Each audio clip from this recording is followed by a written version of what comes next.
So we're now joined by Candi Carpenter, who has joined us all the way from over Nashville, obviously over Zoom, as much as I would love to have done it face to face. But I mean, the intro was good enough when we saw your little alien before this. Randy? Yeah, there's Randy. Randy, yeah. It's the name. He's our security system here at the house. It's creepy, but it's effective. So, but Candi, hi, how you doing? I'm great. I have had 3 cups of coffee, which is probably, too many, but I'm never too many.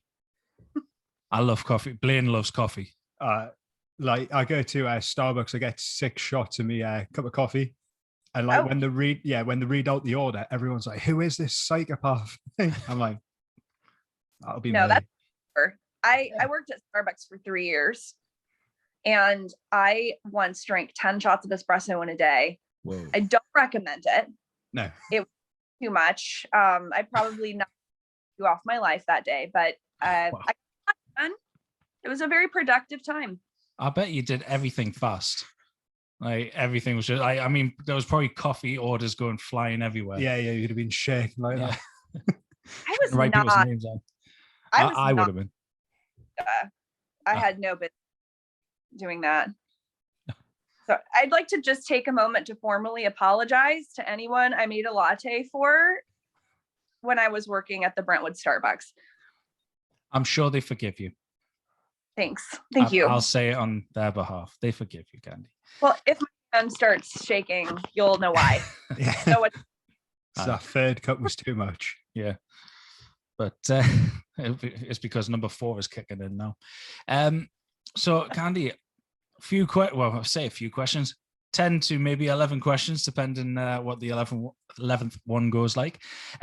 First one, nice and easy for you. Where did it all begin from you? From like growing up, where did you grow up? Well, I grew up in Lansing, Michigan. I was a preacher's daughter. My dad was a Christian Missionary Alliance pastor. We lived on the property with the church.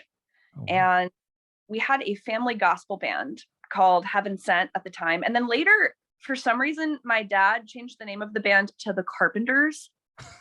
There wasn't already a really famous duo going by that name. But it was with an apostrophe S. Oh, okay. Like the Carpenter. So it's not the same. It's no. Different. In fact, you can still find a few extremely negative reviews about our cassette tape on Amazon. Oh, no. There were some people who downloaded the Carpenters with an apostrophe S thinking they were getting Richard and Karen, and they were pissed. I'm just writing that down so I can download it later. You know what? I'm actually having my mom and dad bring a bunch of the cassette tapes with them when they come to Nashville next time. So I'll send you one if I get my hands on a few more. Yes, please. Prepared, underwhelmed. Oh, that's awesome. So where you grew up there, your dad was a preacher. Like, how was that for you? Because obviously we understand like the songs that you do now. How was that growing up, your dad being a preacher and doing like missionary stuff? Well, this might be a good question. I can give you my therapist's phone number if you want to just connect with her and ask her for an honest answer about that, because I'm still working through it. To be completely blunt, I am kind of realizing just how damaging the pressure of being a pastor's daughter was. There was this kind of expectation that I would be, in the ministry as well, even as a child. It was a full-time job that I didn't understand. And I can't remember the statistic, but I read that, a lot of children of clergy end up with clinical depression and other mental health issues. And that's definitely something I've struggled with.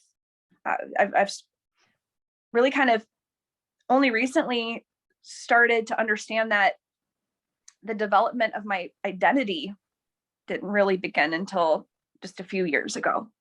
Awesome. I've really only recently come into my own, and I found out last week that I have ADHD diagnosed, and it took me to my adult years to finally give a name to what I've been struggling with my whole life.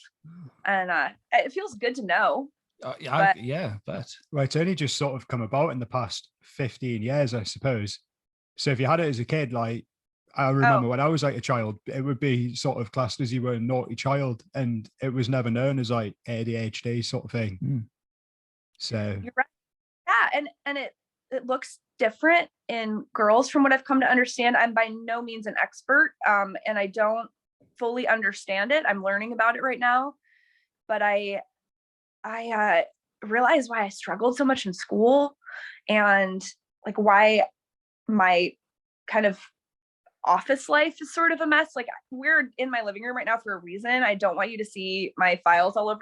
I've been trying to organize them, but yeah, I think too, like having two dads, right? You have God the Father and then your own father, and it's just pressure. But hopefully some of the songs I'm writing will help me heal. That's kind of been the goal of the record I'm working on now, is using the album as a means of self-discovery and healing. Oh, that's brilliant. Yeah, thanks so much for sharing that. That's awesome. So Thank you. You mentioned just before that, like you used to go touring with your family's band and that around like the Midwest. Did you gain any sort of experience from an early age, like looking at that you could sort of bring that to like your modern day career? Absolutely.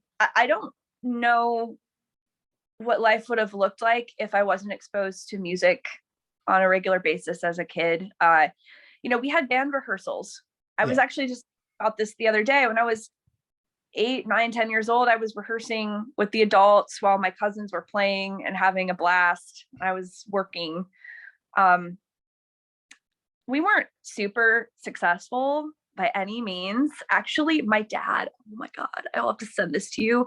He sent me this article about our band playing, like I guess a relatively large show. And it was before I'd officially joined the band. I was performing with my cousins, this song we wrote, that we sang, that my dad wrote. And my uncle basically said in this interview that, nobody ever comes to our shows, but this time they did. It's so tragic. I will have to send you this copy. It's pretty. I just don't know that I would have gotten into performing if it hadn't felt like such a regular everyday thing to me. So what was your role in the band at that time? Oh, annoying little kid, I guess. I sang on a few of the songs. I was learning to sing harmony, and they gave me percussion instruments, if you can imagine. I had free range to do whatever I wanted with a tambourine or an afuchi or the sticks and stuff behind my mom and dad while they were singing. And there's no way that I was playing in time or like anything that was adding to the music that was being played. I was just up there. This cassette. Yeah. I'm not really featured on the cassette. I'm on one song. This was pre my official membership. I think I went officially when I was 9 or 10. But yeah, the one song I appear on is less than stellar. I can promise you that.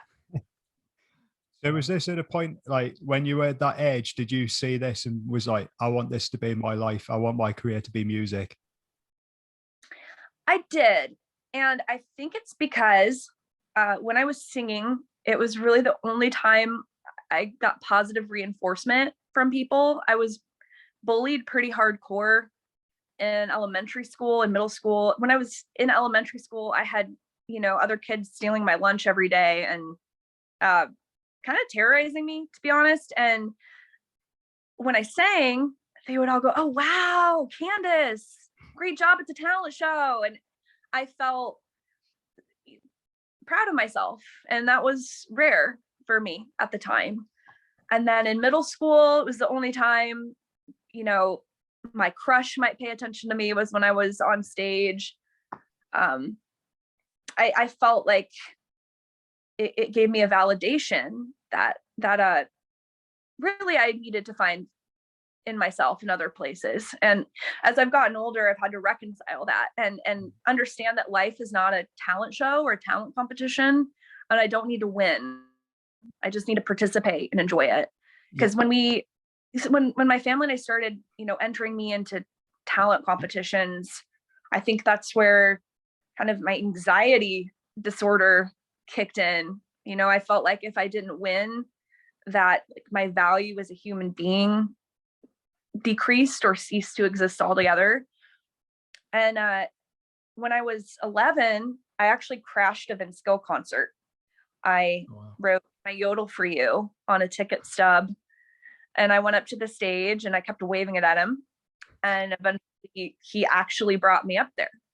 And this was, I know, he's a cool dude, really, really wonderful human. And I got up there, I yodeled for thousands of people at the Ingham County Fair. And it felt right. It felt like I decided what I wanted to do for sure. I had no idea how to start a music career in Lansing, Michigan. So, I saw so many TV shows about people getting discovered in random places. I heard that Mariah Carey was discovered singing at a gas station. So I started singing in any public space I could wander into and asked people in nice suits if they were record producers. And when we came to Nashville on a family vacation, I called every record label in the phone book. I was just determined, but completely clueless. Hey, if it works, then happy days. It didn't. It didn't work. In that case, I take that one back. But I need to mention the yodeling, because when we were at Blackpool at the Country Music Festival, me and Blaine were up front, and then you mentioned that. I was like, yeah, I was. I think you said good. you were national champion. Yeah. Oh, I was a champion yodeler, but pretty small competitions. Not U.S. national. Right. More like, Michigan. Well, it was very impressive. Thank you. When you said that you were going to do some yodeling, I'm not going to lie. At first, I thought just because you've got such an amazing character to you, you're very funny. You got such a good humor, and I was waiting for something quite funny to happen, and then you just yodeled, and I was just like, oh my god, it was amazing. My life is already such a joke. I don't really need to try to make up ones, Oh, don't change though. That's the thing. I'm exactly the same. I'm one of these people. I'm such a dad joke kind of person.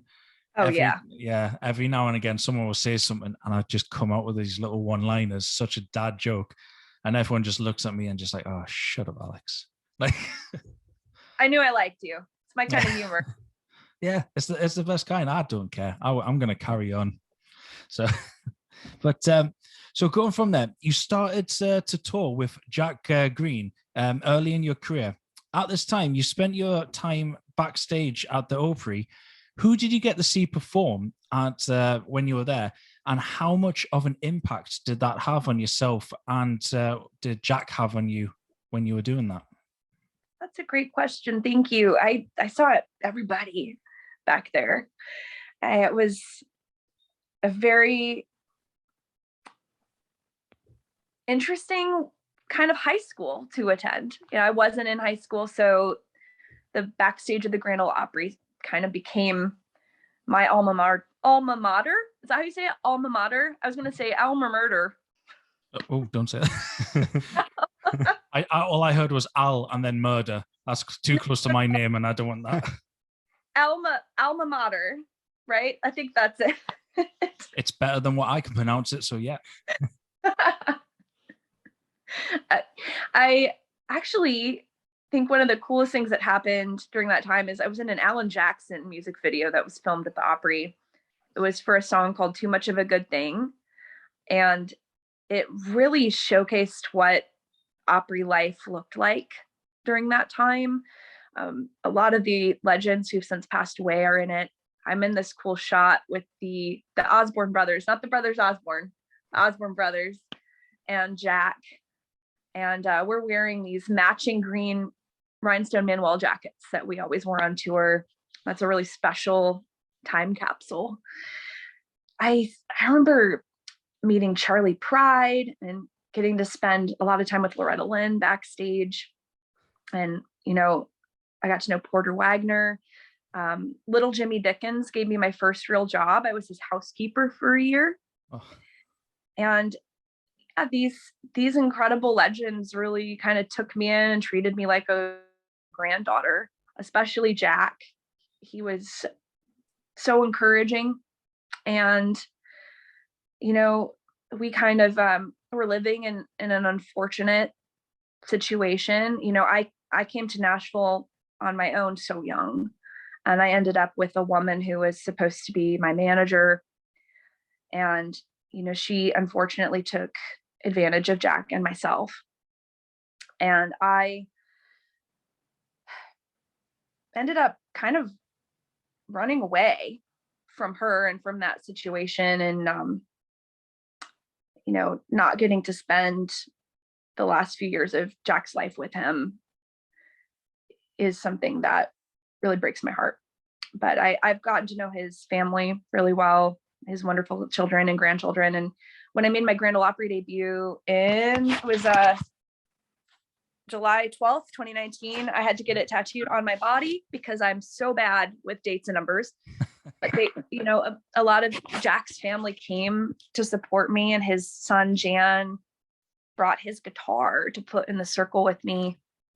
I was actually just too nervous to play guitar for myself during my Opry debut, so I just didn't. I just let the guitar sort of sit in the circle like Jack was there with me. That's lovely. Well, funny enough, that is our next question about your debut. Because you did your debut, it wasn't just any old like day at the Opry. It was on the NBC like Dolly Parton special. And we heard the stories that like Dolly Parton speaks very highly of yourself, and she did your makeup before the show as well. So what was that overall experience like, from backstage being with Dolly to actually just coming on stage and like being like, wow, this is my debut, like announcing yourself on stage? Well, the debut was actually a couple of months before Dolly's 50th. The Grand Ole Opry staff, you know, didn't want my debut to coincide with the night that was about celebrating Dolly. So my debut was, it was like 2 months before, and so it was kind of just a regular night at the Opry, but right. It did.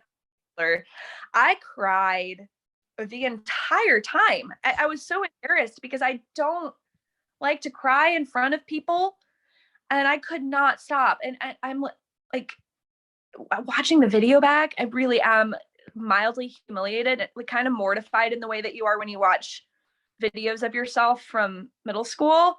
Yeah. Sobbing the whole time. Like I'm walking out there, I'm sobbing between songs. My mom is in the audience and she's sobbing everywhere. I mean, I'm surprised we didn't, you know, really like cause some water damage or something, but it was wild. And then so I was a little bit more emotionally prepared as well for the Dolly special. I think if that had been my debut as well as my national television debut, I would have had a panic attack back there. Yeah, sort of eased you in gently. Well, it was actually, the Dolly special was my first time performing on television with in-ear monitors, and I did not like them. And actually, you can, if you watch the live performance of Little Sparrow close enough, you can see that it's two performances edited together. And in one of them, the in-ear monitors have flopped out of my ears and are flopping around my hair and shoulders. It's kind of funny. So I did actually one of those performances without monitors. I was just watching you do Little Sparrow on that one, because I was just basically watching YouTube videos of you. That sounds really weird when I say that out loud. But yeah, it was like a little Sparrow was on. So I'll have to keep an eye out for that. pretty funny. I only had a couple of days to work up my arrangement. I was supposed to do a duet with someone and they had to back out at the last minute. And yeah, I was like, am I really going on this special, so unrehearsed, to perform this song? And I decided to just throw myself into it, kind of literally. Yeah. So yeah, I am thankful it went so well, and that I got to spend some time with Dolly. It was really amazing. Well, you totally smashed the song. It was awesome. Thank you. It kind of feels like a fever dream, the whole thing. It doesn't feel real. I can only imagine, like, to perform at a place like that, like, and you got Dolly Parton there and stuff, like it must just be so incredible. Life just doesn't make sense sometimes, and that was one of those moments where I kept going, am I in a simulation? Is this real? Am I dreaming? I've had a lot of dreams where I played the Grand Ole Opry, actual dreams when I'm sleeping, so I kind of wondered if that was going on. Every now and again through the song, you're just pinching yourself and everyone's going, what the hell is she doing? Yeah, it was also so cool. Like, got to wear this beautiful Manuel jacket. It really felt like a Cinderella type of moment, which is so cheesy. I can't believe I said that either. The Grand Ole Opry makes me emotional. It really turns me into someone else. I get very sappy about it. Oh, well, no, so you should. Like, it's a great venue, a great opportunity that you had. So that, yeah, I can totally understand why you would be emotional about it. It's that childhood connection to growing up back there and never performing until recently. It felt like something literally came full circle. And I guess that's what the Opry is all about, is that circle. Yeah. Wow. That's awesome. Thank you so much for that. So one artist that you've worked with is Brandy on numerous songs, and your latest EP. How did this come about, and what was it like working with someone of Brandy's caliber? Yeah, wow. You know, I was so nervous to meet her because I'm a big fan. And the first time I met her was in the studio. We recorded at Southern Ground in Nashville. It was actually one of the last projects that was finished there before it closed. It was Zach Brown's studio, and a great place to work. But I'd gotten this really bad haircut the night before I met her. I wanted to look really nice, which in retrospect was totally unnecessary, because Brandy is so down to earth and, you know, not superficial at all. And here I was, I went out, I got this haircut. I came home, it was crooked. The back of my hair was like diagonal for some reason. And my roommate said, "What happened to you?" Thanks for the confidence. And I was like, "I don't know. What do you mean?" And he was like, "Have you seen the back of your head?" And we looked at it, and I realized what had happened. And I kind of, again, I'm saying I don't cry very much, but like I burst into tears for sure. Because it was like 10 p.m. I got home. I was like the last haircut. My session was the next morning. And I am trying to figure out how to cut my own hair so that I don't go in there looking like I was attacked by a wild animal on the way to the studio. And I find, you know, like that my normal scissors are not cutting my hair. I find this pair of meat shears that we have. And so I gave myself this meat shears haircut over my kitchen sink the night before. It was what it was. And then I wake up and I get my makeup professionally done. I don't know. Like, I'm really overthinking the whole damn thing, to be honest.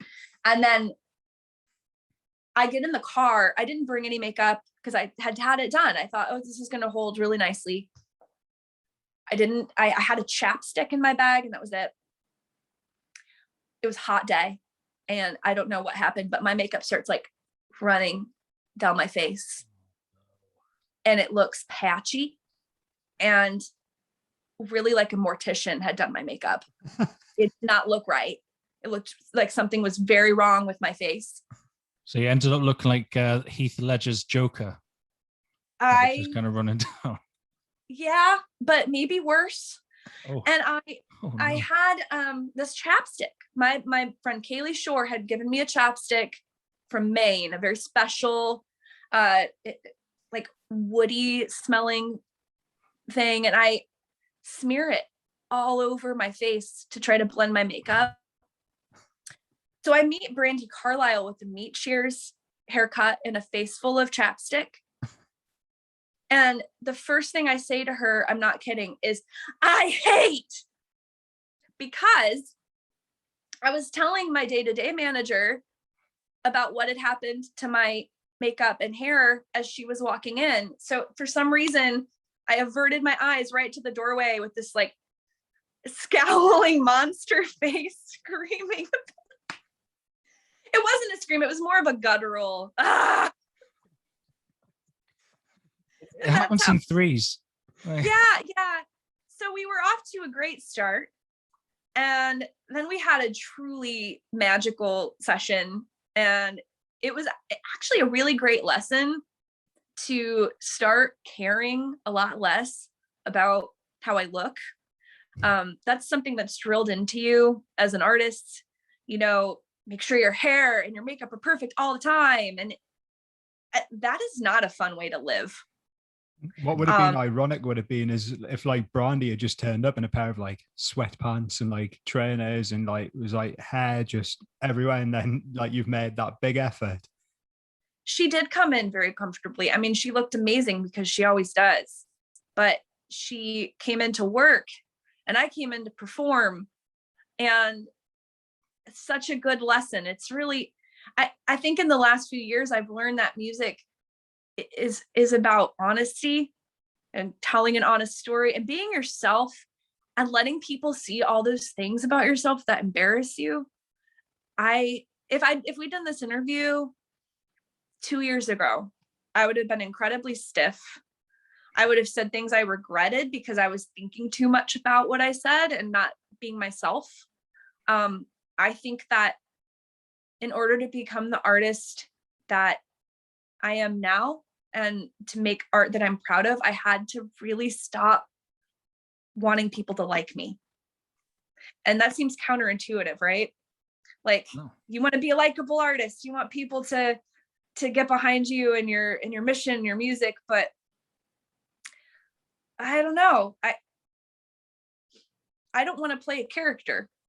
Yeah, and I think when people see people when they're unique, when people's like more comfortable, when they're comfortable in themselves, that's when you know that's the true honest person. So as long as it's coming from like you yourself inside, and that people will relate to you much better than if you try to put this like false front on. Yeah, 100%. Absolutely. And like, what kind of connection would we be having right now? Right. It should be all about getting to know other human beings, having a good time, having fun. Exactly. Yeah, no, 100% right. Because if we were asking you these questions and you had like a planned out answer and stuff like that, yeah, I'm sure it would have been absolutely fantastic. But the best thing, and this is why we both were really looking forward to interviewing you, because you seem like a very honest person who would just literally say it as it is, and we love that. And that's what it's about. You've got to be honest with yourself. You've got to be honest to everyone else, and that's that's who you are. I love that about you guys too. I felt like we vibed really well when we met. Oh yeah, like because I mean, without sounding like weird or anything like that, but with me and Blaine are just one of these people. We're so laid back that we're lying down. Yeah. So I mean, he's got the dad sense of humor. I've got a really sick sense of humor, and as we will talk about it later on when you performed in Blackpool, me and Alex just looked at each other, and some of the stuff that you were saying on stage, we were in tears of laughter in the crowd as well. Just because we're like, she's so funny, such a great sense of humor. And I think that's the best thing anyone can have, is just a humor, because you've got to be able to like have a laugh and be able to laugh at yourself as well. Oh yeah. I feel like in the past I've made some pretty terrible music, and I'm totally okay with that now because it's hilarious. I love absurdly bad things. I think they're funny. And I think that I have in the past been that myself. I look back at some versions of myself trying to figure out who I am. And I'm doing that by like literally wearing costumes in old interviews and performances, and I don't recognize myself. I think, you know, what we were talking about earlier, growing up a preacher's kid in the church, I learned to hide myself. And really, I was so ashamed of who I was. And I didn't want anyone to see that. And I would have really done anything to hide that and cover it up. And the more vulnerable I've become, the happier I am. Because this is what it is. I am what I am. Oh, well. And people, and when people don't like me, I don't blame them. It's okay. Not everybody has to. That's totally fine. If you don't like me, that's okay too. I'm sure I'm sure we wouldn't have a great hang. No, that's it. But that's the whole point. We always say, like, not everyone's gonna like you. You don't need to impress other people. At the end of the day, if you're happy, you love doing what you're doing, and you've got a good support of people, who cares about the haters? Yeah, as long as it makes you happy yourself, and you continue just to keep doing it, just keep doing you, and no one else can complain. If they don't like it, they don't have to watch or listen or like follow you on Instagram or whatnot, whatever they would have to do. Yeah. I think haters used to hurt my feelings because I was like, why don't you like this carefully crafted version of me? I've worked so hard on it. I put 2 hours into that hair and makeup. How dare you? I go to so many meetings now without any makeup on, and it is empowering. I love it. I love it. I do the same. No makeup. I just go straight in. Till the Saturday night and the high heels come out. Yeah, I noticed that you weren't wearing any makeup, and I think that's very brave. Thank you. I mean, I put a little bit of eyeshadow on just to make sure, because it's nighttime here.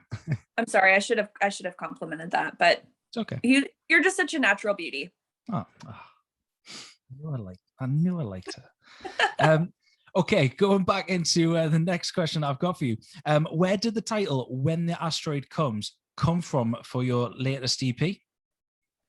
That's a great question. I actually co-wrote that song for my band, Church of Roswell.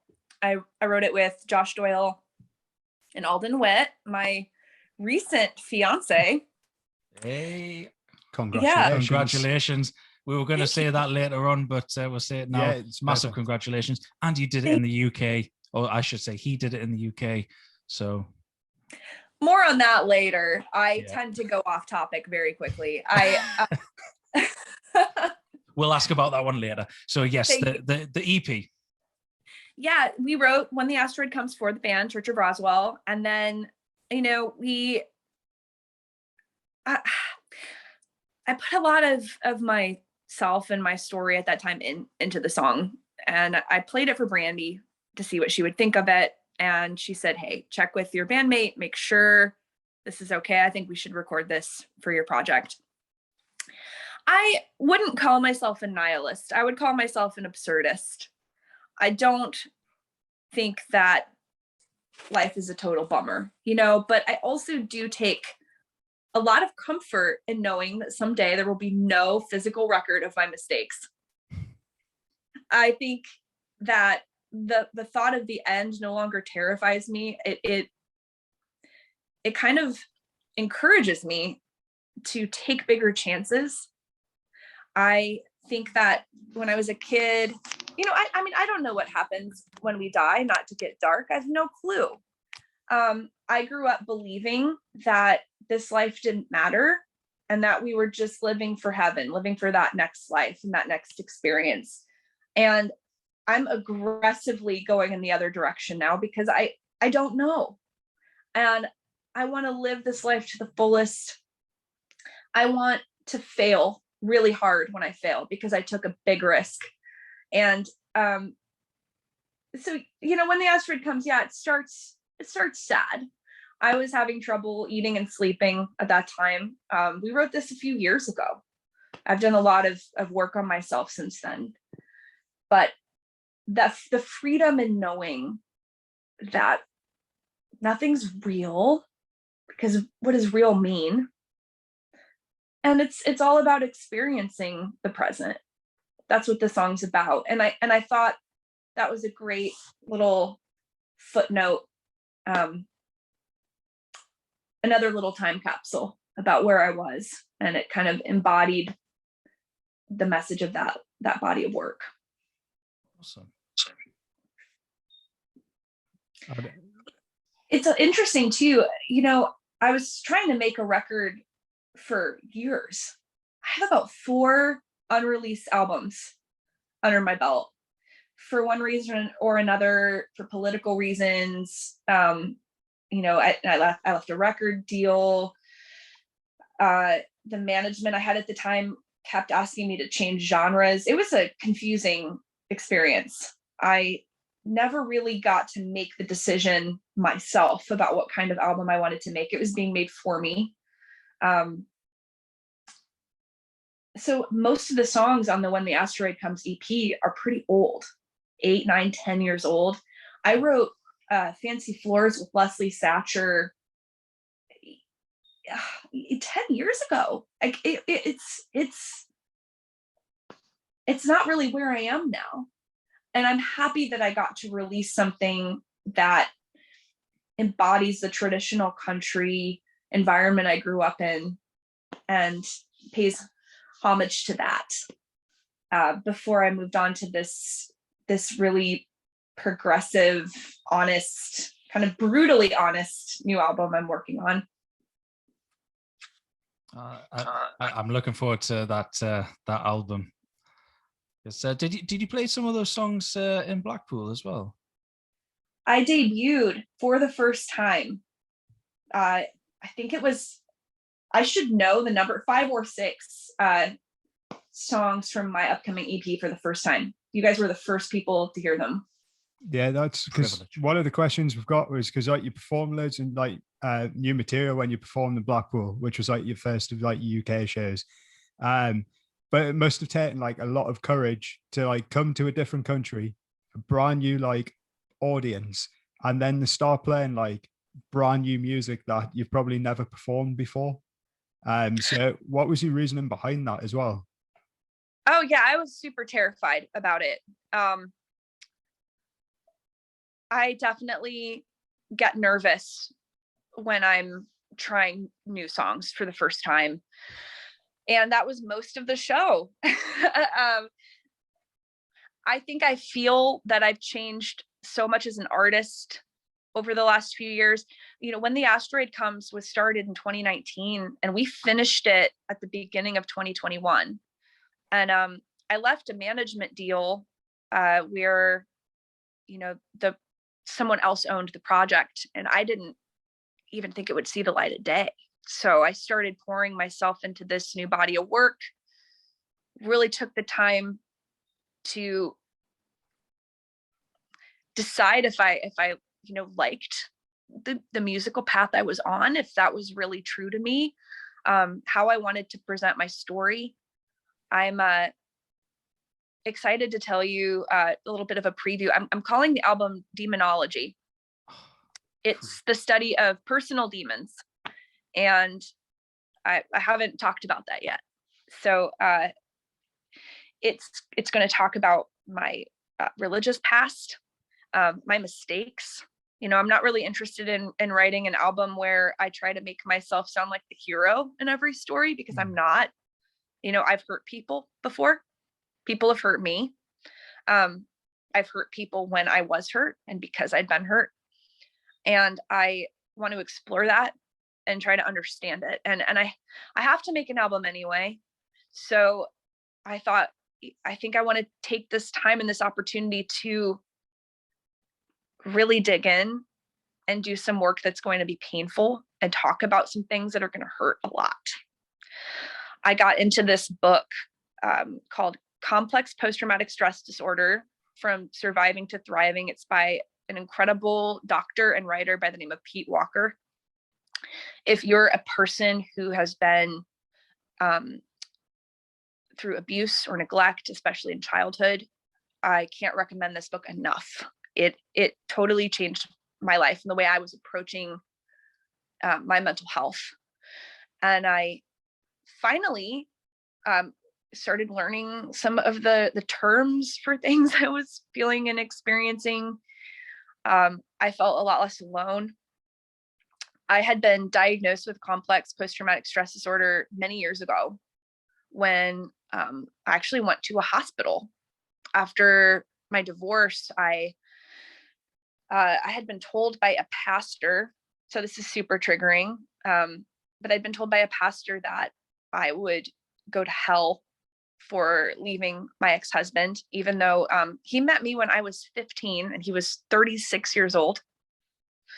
I had really, I think because I'd been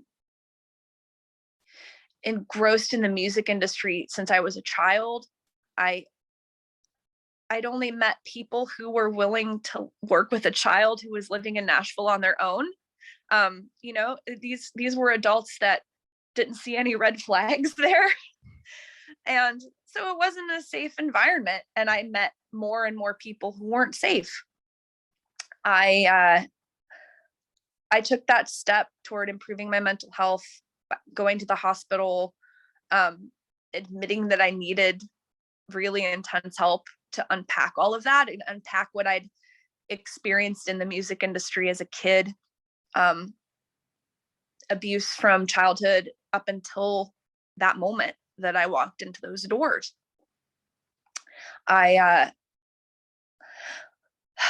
didn't know what complex post-traumatic stress disorder really meant, though. I didn't know how to continue working through that. I just got the diagnosis and you know, here's your medication and your diagnosis. Good luck to you. So, and a great big bill that I will be paying off for years.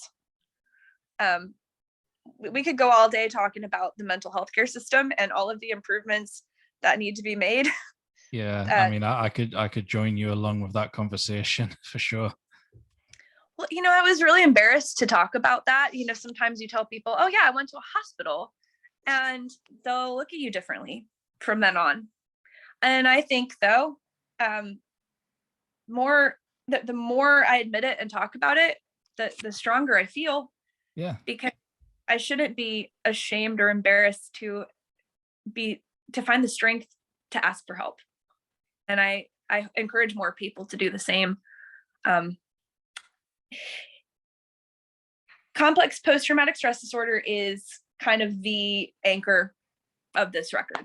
And I'm actually going to put a song at the beginning of the record called Trigger Warning. I want to give people the opportunity to back out of the experience if they are not in a place to listen to what I have to say, because it's going to be uncomfortably real most of the time. And even for me, you know, sharing those songs with people and looking people in the eye while I'm confessing some of these things, that was a trip. And I don't know that it's going to get easier, but I think it's something I have to do. Yeah, well, a lot of people's been through maybe similar situations as yourself. And like you said, mental health nowadays is just like, it's massive. And it's good that there's people out there that can make music, that because other people might be able to relate to what you're talking about. And we noticed that when you were down in Blackpool was you had the crowd in the palm of your hand, like how sensitive you were there, like as well on stage, because you broke down in tears a couple of times. And I think the crowd really connected with that. And that's why I think like when you'd finished, like I've never seen a queue that long for photographs and like autographs and people just chatting to you. And I think it was just because you just came and like you were yourself and with your new music and everything like that. So like a massive, like, yeah, congratulations for that. Yeah. And also a huge thank you for sharing that as well. Because there is actually a few of our listeners who I know for a fact they do have like mental health issues, and that is the kind of thing they need to hear. So huge thank you for that. That was an incredible answer and an incredible story to share. Thank you. So absolutely over the moon that you shared that. Would you mind just saying that book's like the book of the doctor again, and just so everyone who's listening can get another repeat of it? Thank you, my friends. Yes, it's complex post-traumatic stress disorder from surviving to thriving. It's by Pete Walker. I wouldn't recommend just going into that book without having a solid mental health team in place, because it could be very triggering. But it for me, it was very helpful. I always like to stress, I'm not by any means an expert. I'm not even an expert in myself yet. I'm working on it. All I have to share and to offer is my own experience and what worked for me.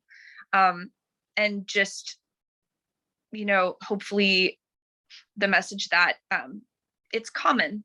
And if you're listening to this, I swear on my life, you are not alone. There are so many of us that are struggling and trying to find a way to put our experience into words, because something that happens with CPTSD is it inhibits your ability to form and retain memories. So, you're walking around feeling terrible and you're not even totally sure why, but the memories are in there. And so with meditation, with just like patience and like radical love for yourself.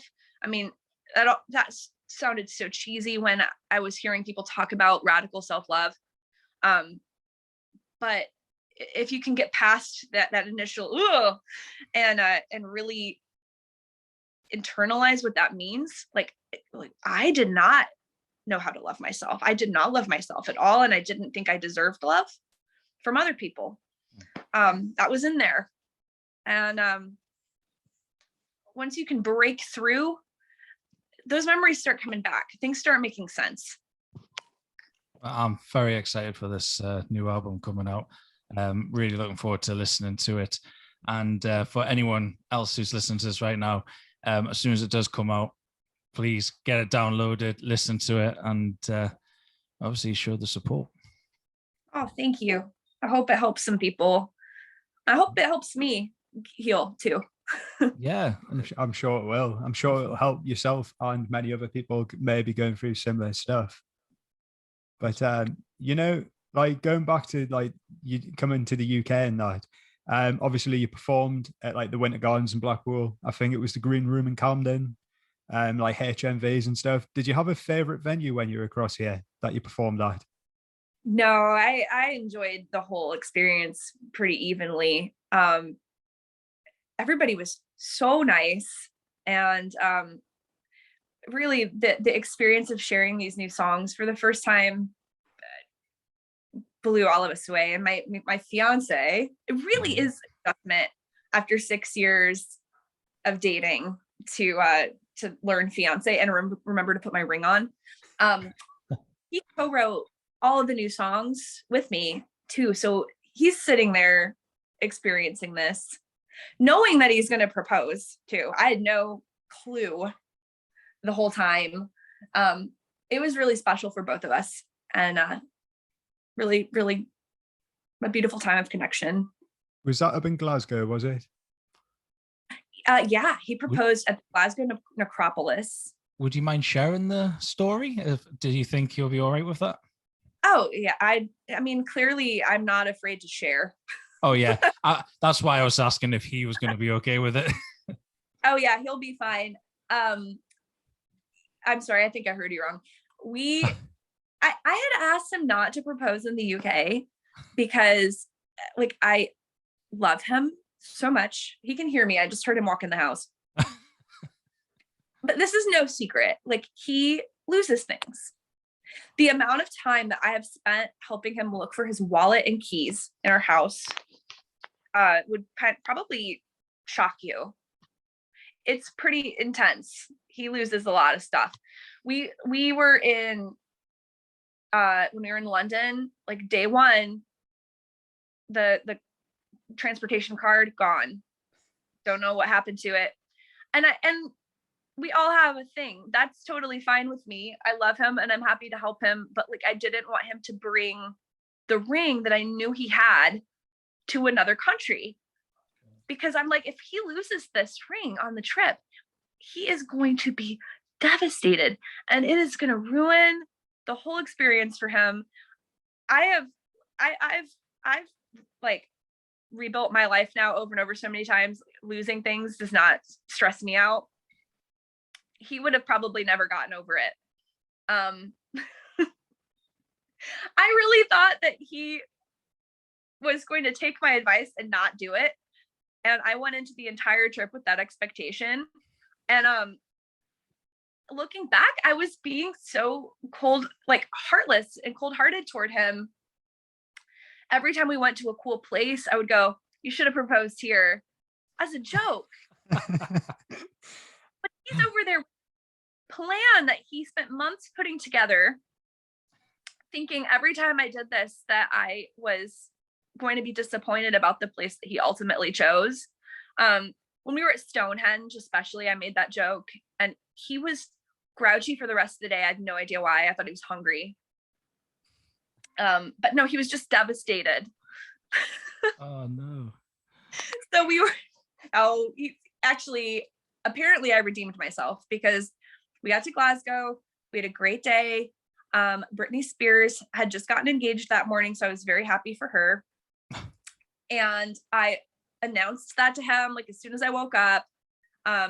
One of I would do anything for Britney Spears. I love her so much. He tricked me into dressing up because he took me for afternoon tea. It's a brilliant move. I was still oblivious. We got to the necropolis. I thought it was going to be a cathedral tour. I was confused.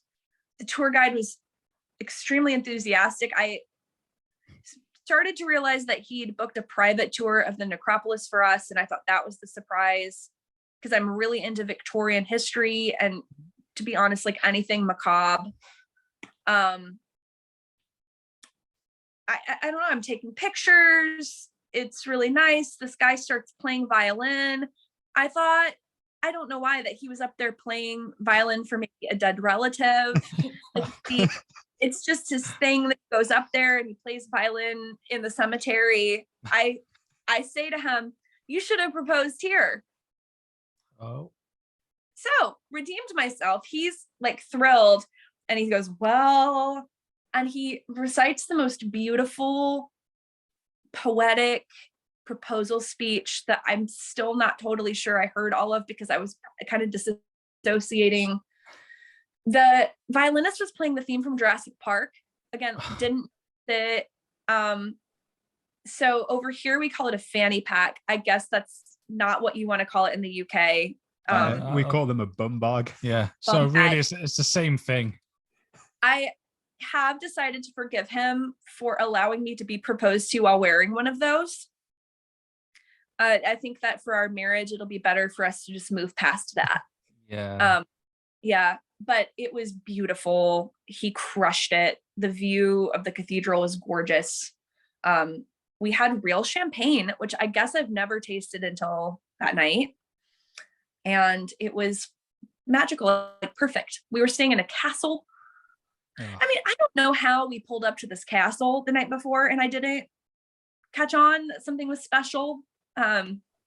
Totally over my head. Really, yeah, he did, out of the park. I set the bar for us men over here. Oh no, I thought mine was good. Yeah, yours was good. Yeah. What did you do? Well, I went to South Africa, to Cape Town, and my partner was actually the same. Like, she was kind of saying like, "Oh, I don't want you to propose here." But you see, I did the safe thing, because I gave the ring to my friend to take through customs and everything like that, and make sure I didn't have it on me, so I couldn't get caught with it. Funny side story though, he was with his girlfriend at the time, and he had to go through customs, and then my partner went through, I went through, and then he was behind me.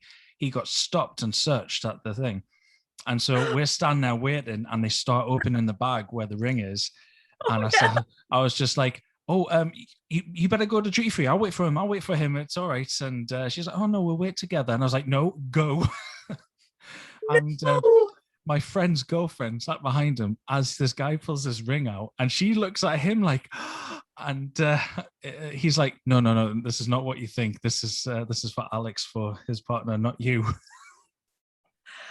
So yeah, that was a slap in the face for her. But it's I mean, it's okay now. They broke up. So because of you, because of him, probably. But yeah, but anyway, don't say that. That'll make me feel bad. So yeah, it was a lovely evening. We had our own like balcony, like it was a massive house that we're all staying at. Everyone went for a night out, but I said, oh, actually, I'm not feeling too up for it. Do you just want to stay here and we'll have a drink on the balcony? Because the sea was there, like massive moon. I thought this is going to be it. So I did the whole, I went down on one knee. She turned around and she just looked at me and just went, what are you doing? Because she didn't expect it. And then I proposed and luckily she said yes. Amazing. I don't know why, but she did. So. Well, I absolutely think that's fantastic. When was this? Congratulations. This is going to be really awkward. This was 6 years ago. Oh, fair enough. Well, we're new friends. We're just getting to know each other. So I'll give myself there. But that's because she ended up going back to like university because she was doing she's done a pharmacy course. Amazing. And yeah, so we had to postpone the wedding. And luckily we did because COVID hit. Ooh. Well, yeah. Yeah, good move. Yeah, so actually quite lucky. Posits there. Yeah. But anyway, this is an interview about you. I'll stop talking about. Sorry, Blaine's looking at me just like, oh. Just looking at the two loved up couples here. Yeah, he's single. It's all right. Well, I would be happy to be your wing person sometime. Absolutely. I'll be in Nashville in June, so. All right, it's settled. I'll drop you a message when I'm across there, and we'll go down to hook 'em up. Music Row. Oh. I presume that's not good. I've never been in Nashville, but I just, I'll take you around to a couple of cool, chill local spots in East Nashville. I think we'll have a good time. I've got a good place in mind. Mickey. Okay. Nice. We'll dive. I'll drop you a message when I'm across there. I think Please I'm do. going across for CMA Fest. Perfect. Mr. Traveler over there, just leaving me behind. Okay, Candy, I've got a couple more questions. We'll get through this, I promise. I won't keep you too much longer. Do you have any future collaborations planned up, or that you would love to do? You know what? Actually, I have been chatting with Tim Prouty Jones about working on something, which I'm excited to do. I think we're supposed to do a co-write next week over Zoom. It'll be super fun. I'm loving this exclusive. Right. Well, I don't know if he'll probably hear this and go, "What?" No, he's he agreed to be the ring bearer in our wedding, which is going to be really special for everyone. Oh, okay, there goes the question I was going to ask, but that's fine. It's funny because like, obviously there's like Tim and yourself, and then there was like Matt Sprocklin, who's good friends with him. Even Matt said like at the festival that you were the best dressed person there, which is a massive compliment coming from himself. Yes, he might be the best dressed person I've ever met, period. Or best haircut at least. Yeah, the hair. Just such kind people. I felt like part of the family. Blackpool was unforgettable. It was so much fun. And really like some of the best live sound I've ever had. It was just a joy to get to sing there in that beautiful, beautiful hall. All the gold gilding. I felt like a princess for yeah. What was the question? The collaboration. Yeah. I started fantasizing about the beautiful Victorian ballroom we were in. It could be a wedding venue. Oh, I would love to get married in the UK. I would love to do it at Stonehenge, actually, but the logistics of that seem incredibly stressful. Just getting everyone over there, and I don't know. Sounds also very expensive.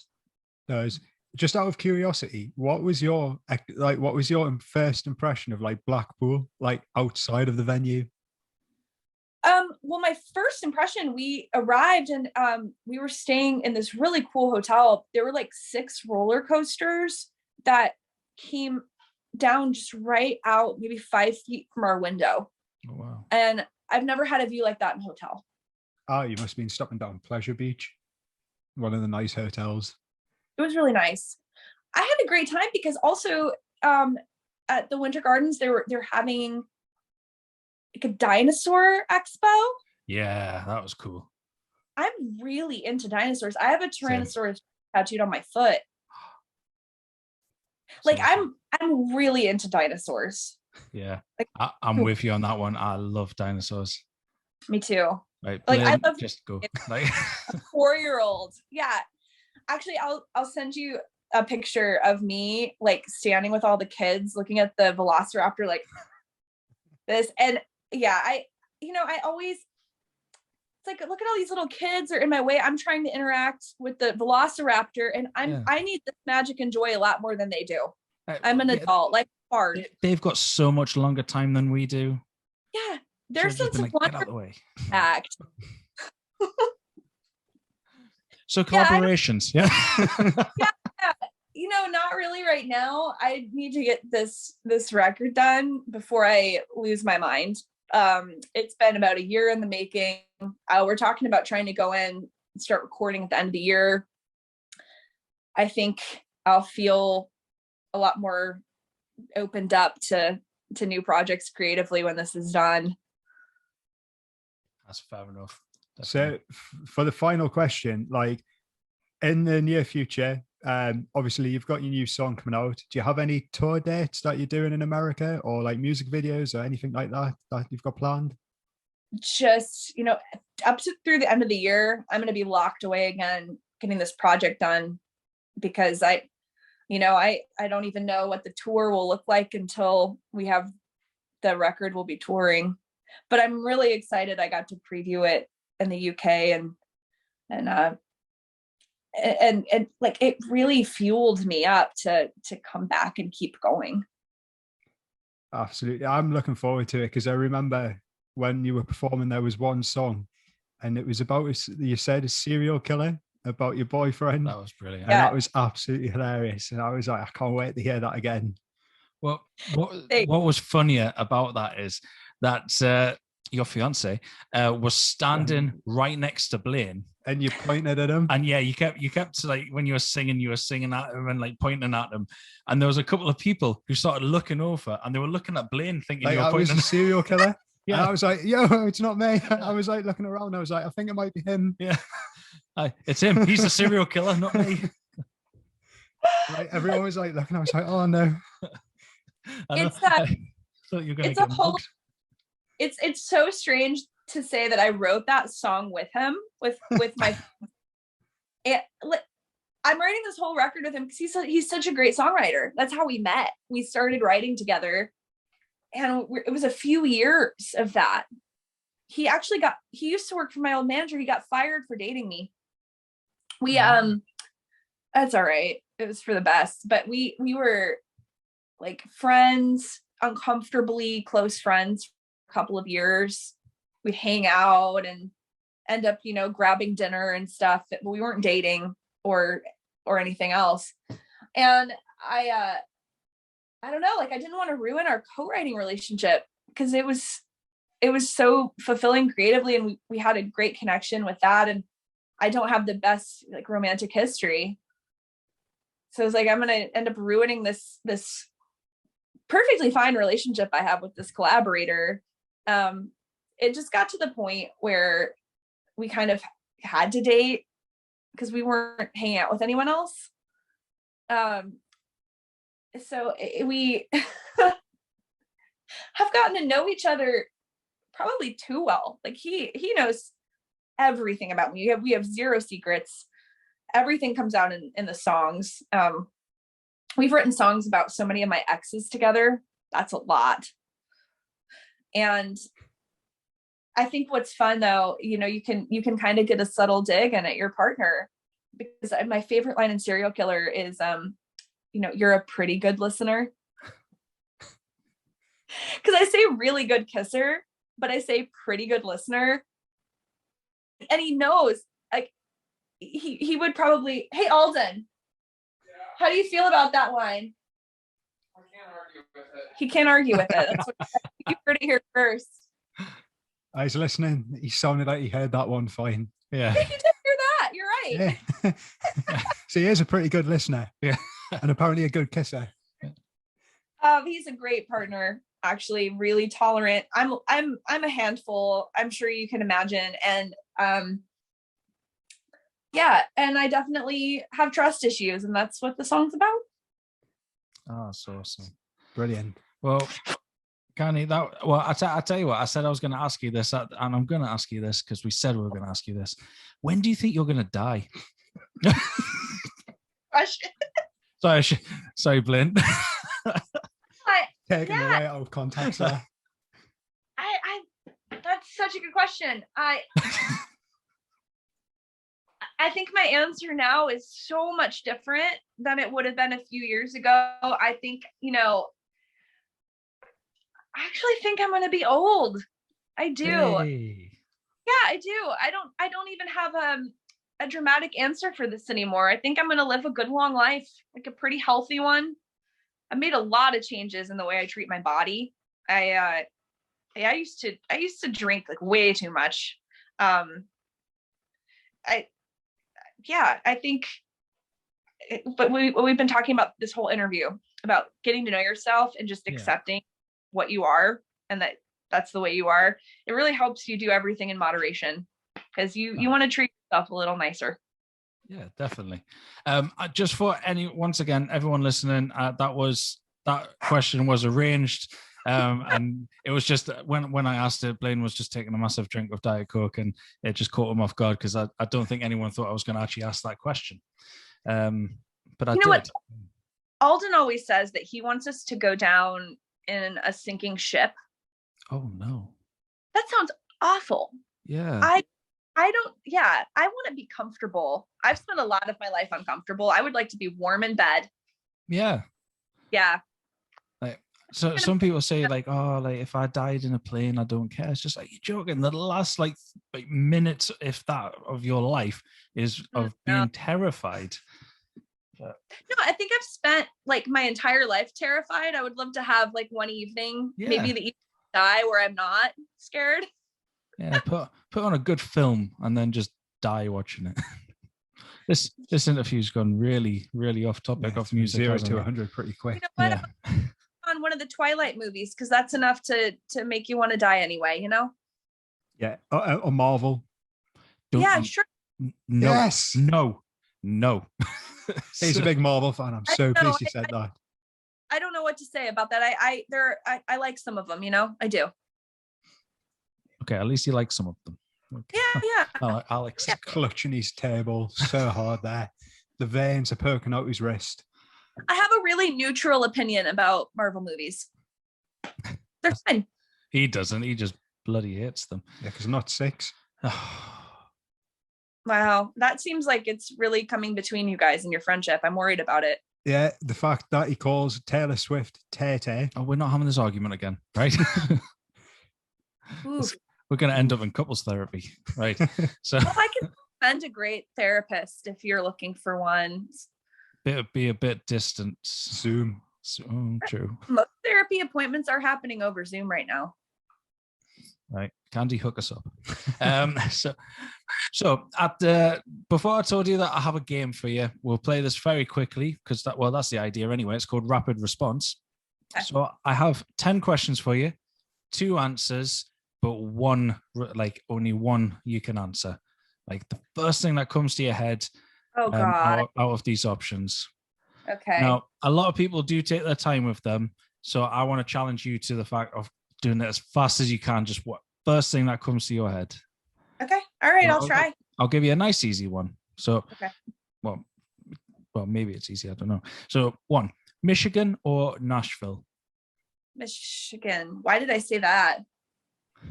Oh. I like the Great Lakes. Beautiful. You see, when you say them quick enough, that's where the true answer is. Yeah, you're right. This is kind of strange. I'm going to learn a lot about myself here, I think. This is going to be interesting. Acoustic set or full band? Acoustic set. Who really is the serial killer? You or your fiance? Me.